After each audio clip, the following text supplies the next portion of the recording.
Dubliners. By James Joyce. Counterparts. The bell rang furiously and, when Miss Parker went to the tube, a furious voice called out in a piercing North of Ireland accent. "Send Farrington here."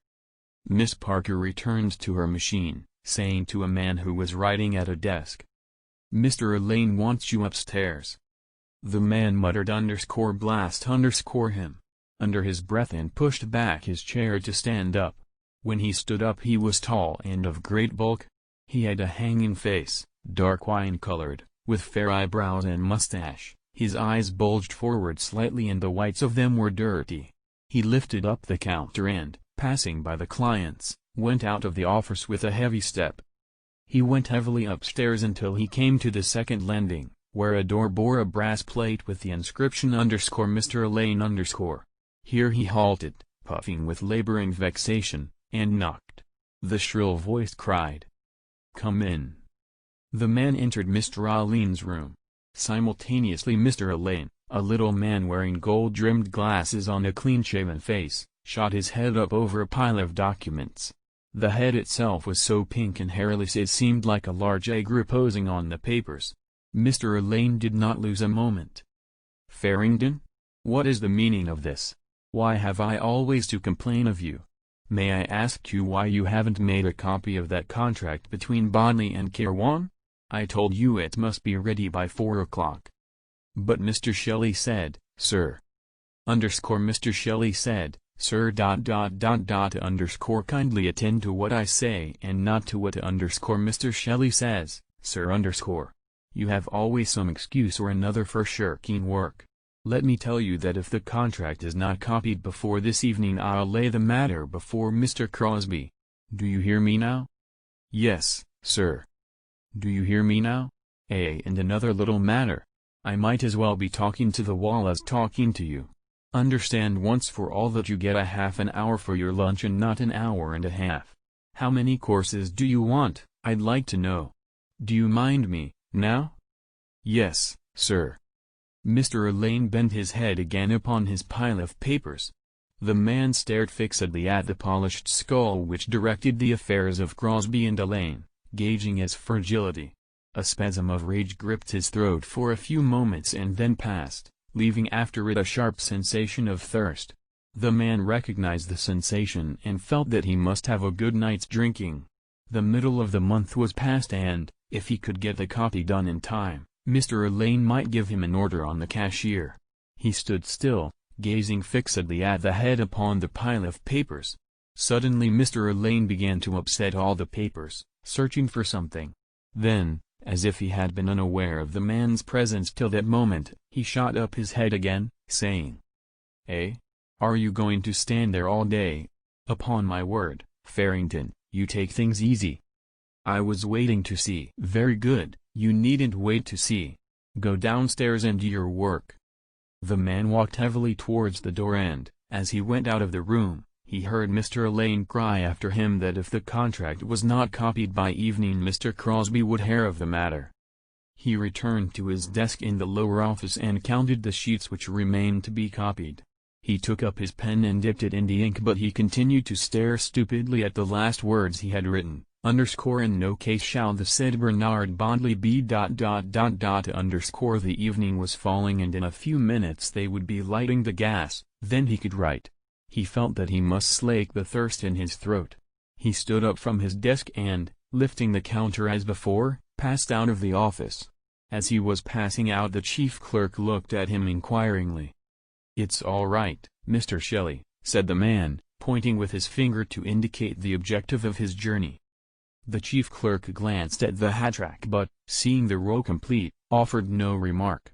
As soon as he was on the landing the man pulled a shepherd's plaid cap out of his pocket, put it on his head and ran quickly down the rickety stairs. From the street door he walked on furtively on the inner side of the path towards the corner and all at once dived into a doorway. He was now safe in the dark snug of O'Neill's shop, and filling up the little window that looked into the bar with his inflamed face, the color of dark wine or dark meat, he called out, "Here, Pat, give us a GP, like a good fellow." The curate brought him a glass of plain porter. The man drank it at a gulp and asked for a caraway seed. He put his penny on the counter and, leaving the curate to grope for it in the gloom, retreated out of the snug as furtively as he had entered it. Darkness, accompanied by a thick fog, was gaining upon the dusk of February, and the lamps in Eustace Street had been lit. The man went up by the houses until he reached the door of the office, wondering whether he could finish his copy in time. On the stairs a moist pungent odor of perfumes saluted his nose. Evidently Miss Delacour had come while he was out in O'Neill's. He crammed his cap back again into his pocket and re-entered the office, assuming an air of absent-mindedness. "Mr. Elaine has been calling for you," said the chief clerk severely. "Where were you?" The man glanced at the two clients who were standing at the counter as if to intimate that their presence prevented him from answering. As the clients were both male, the chief clerk allowed himself a laugh. "I know that game," he said. 5 times in one day is a little bit.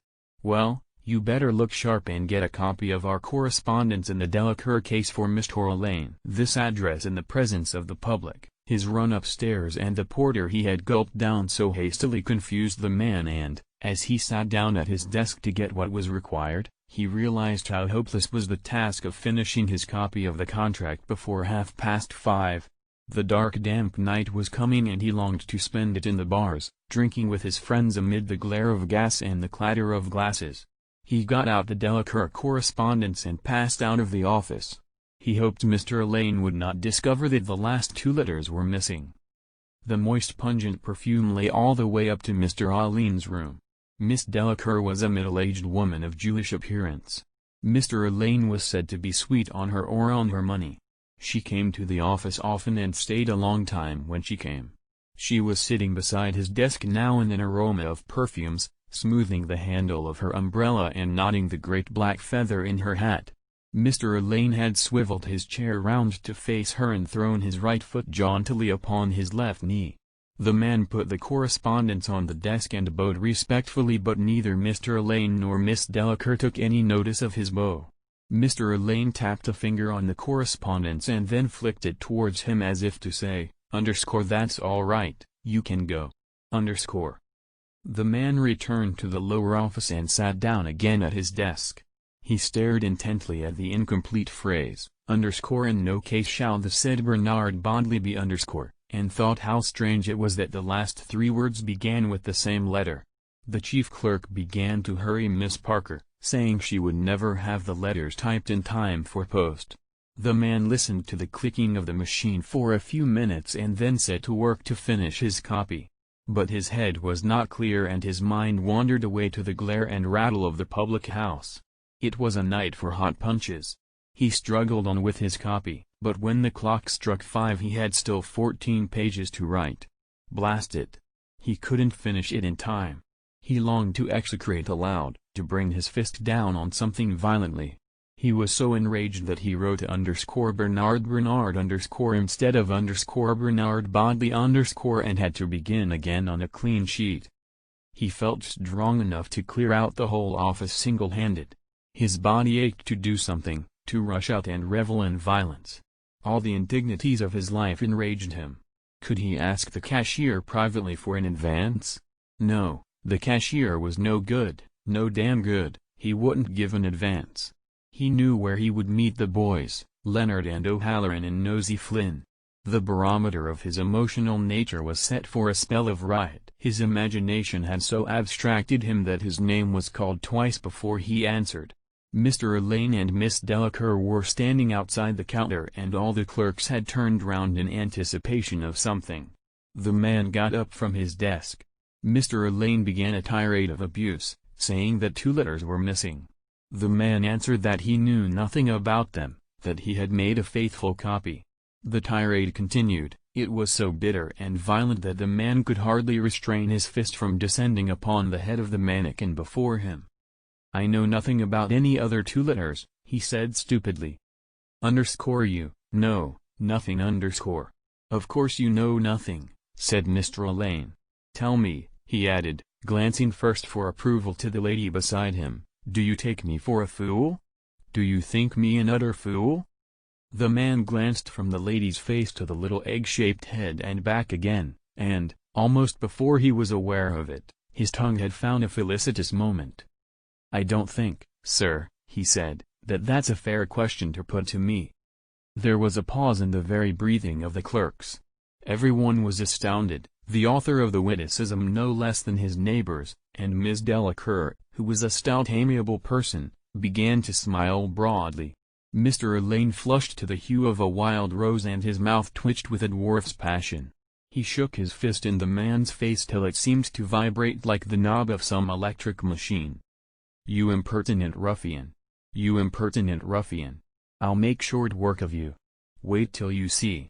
You'll apologize to me for your impertinence or you'll quit the office instanter. You'll quit this, I'm telling you, or you'll apologize to me." He stood in a doorway opposite the office watching to see if the cashier would come out alone. All the clerks passed out and finally the cashier came out with the chief clerk. It was no use trying to say a word to him when he was with the chief clerk. The man felt that his position was bad enough. He had been obliged to offer an abject apology to Mr. Lane for his impertinence, but he knew what a hornet's nest the office would be for him. He could remember the way in which Mr. Lane had hounded little Peake out of the office in order to make room for his own nephew. He felt savage and thirsty and revengeful, annoyed with himself and with everyone else. Mr. Lane would never give him an hour's rest, his life would be a hell to him. He had made a proper fool of himself this time. Could he not keep his tongue in his cheek? But they had never pulled together from the first, he and Mr. Lane, ever since the day Mr. Lane had overheard him mimicking his North of Ireland accent to amuse Higgins and Miss Parker. That had been the beginning of it. He might have tried Higgins for the money, but sure Higgins never had anything for himself. A man with two establishments to keep up, of course he couldn't. He felt his great body again aching for the comfort of the public house.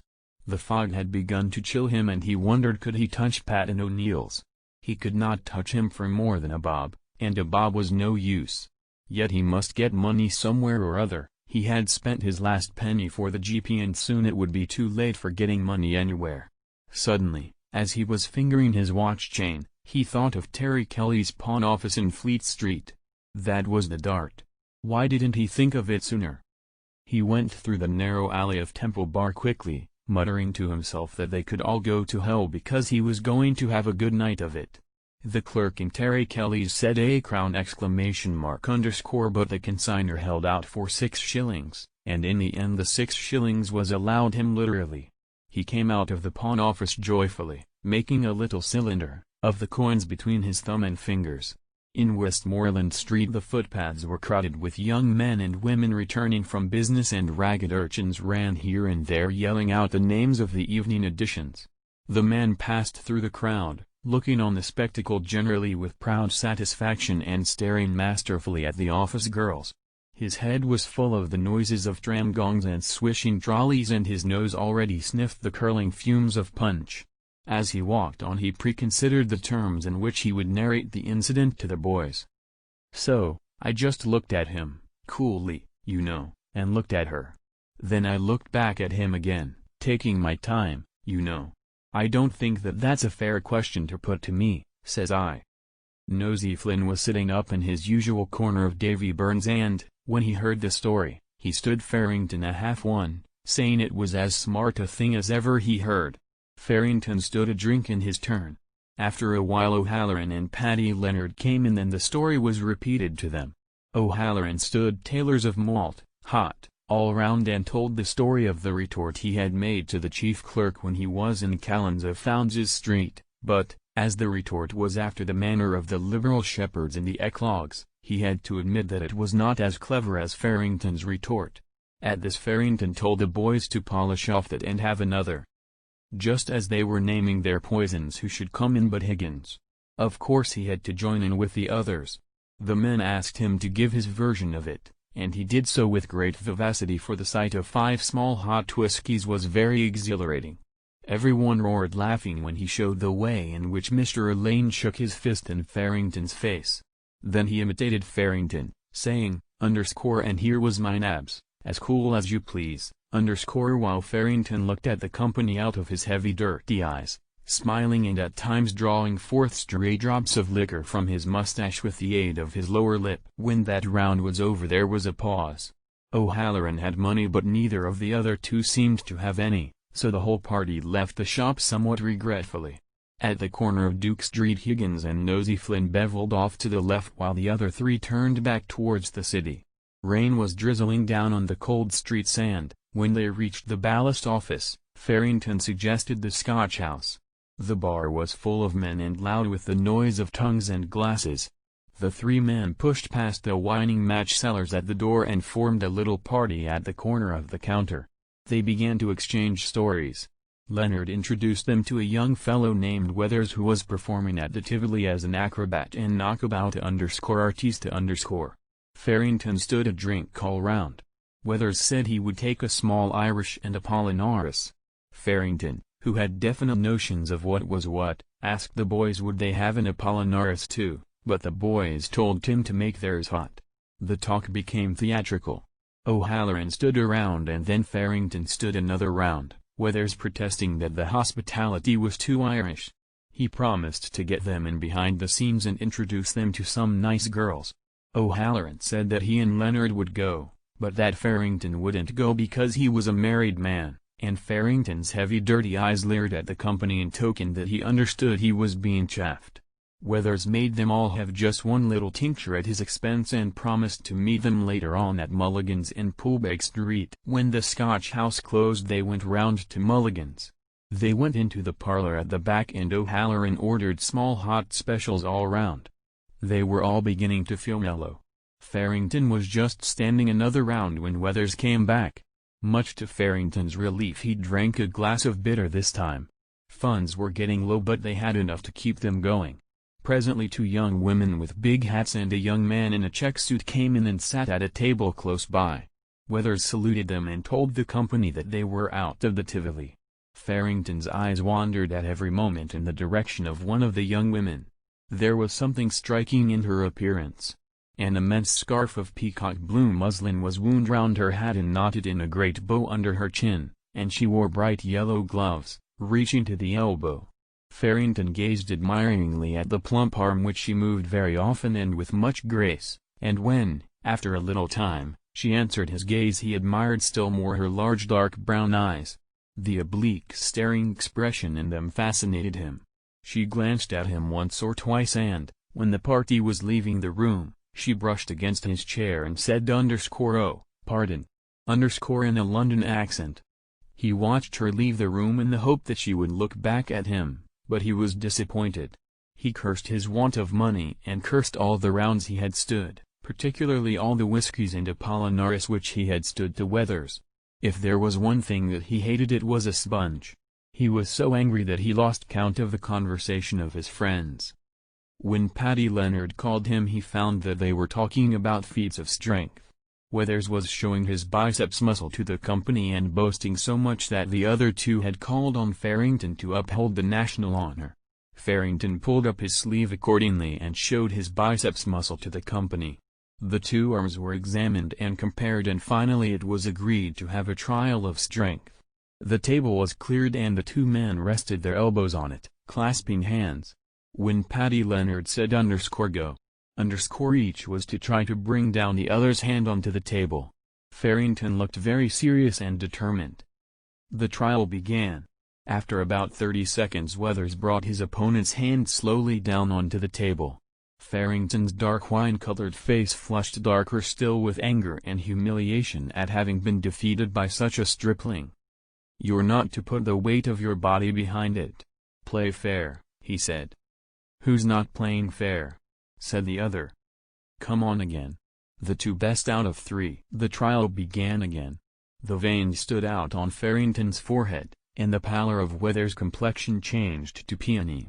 Their hands and arms trembled under the stress. After a long struggle Weathers again brought his opponent's hand slowly onto the table. There was a murmur of applause from the spectators.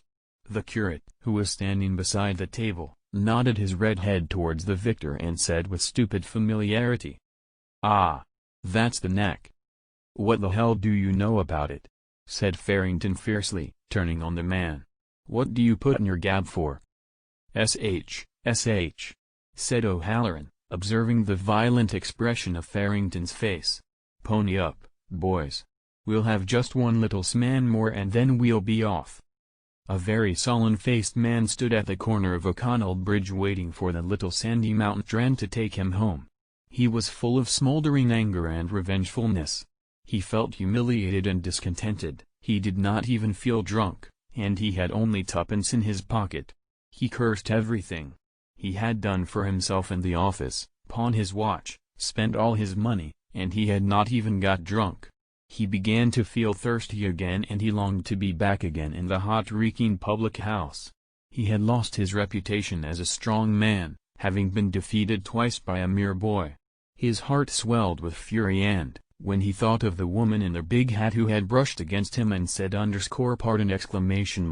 _ his fury nearly choked him. His tram let him down at Shelbourne Road and he steered his great body along in the shadow of the wall of the barracks. He loathed returning to his home. When he went in by the side door he found the kitchen empty and the kitchen fire nearly out. He bawled upstairs. Ada! Ada! His wife was a little sharp-faced woman who bullied her husband when he was sober and was bullied by him when he was drunk. They had 5 children. A little boy came running down the stairs. "Who is that?" said the man, peering through the darkness. "Me, Pa." "Who are you?" "Charlie." "No, Pa. Tom." "Where's your mother?" "She's out at the chapel." "That's right. Did she think of leaving any dinner for me?" "Yes, Pa. I." "Light the lamp." "What do you mean by having the place in darkness? Are the other children in bed?" The man sat down heavily on one of the chairs while the little boy lit the lamp. He began to mimic his son's flat accent, saying half to himself, "at the chapel. At the chapel, if you please." When the lamp was lit he banged his fist on the table and shouted, "What's for my dinner?" "I'm going to cook it, Pa," said the little boy. The man jumped up furiously and pointed to the fire. "On that fire? You let the fire out. By God, I'll teach you to do that again." He took a step to the door and seized the walking stick which was standing behind it. "I'll teach you to let the fire out," he said, rolling up his sleeve in order to give his arm free play. The little boy cried "Oh, Pa!" and ran whimpering round the table, but the man followed him and caught him by the coat. The little boy looked about him wildly but, seeing no way of escape, fell upon his knees. "Now, you'll let the fire out the next time," said the man striking at him vigorously with the stick. "Take that, you little whelp." The boy uttered a squeal of pain as the stick cut his thigh. He clasped his hands together in the air and his voice shook with fright. "Oh, Pa!" he cried. "Don't beat me, Pa. And I'll say Hail Mary for you. I'll say Hail Mary for you, Pa, if you don't beat me. I'll say Hail Mary." The end.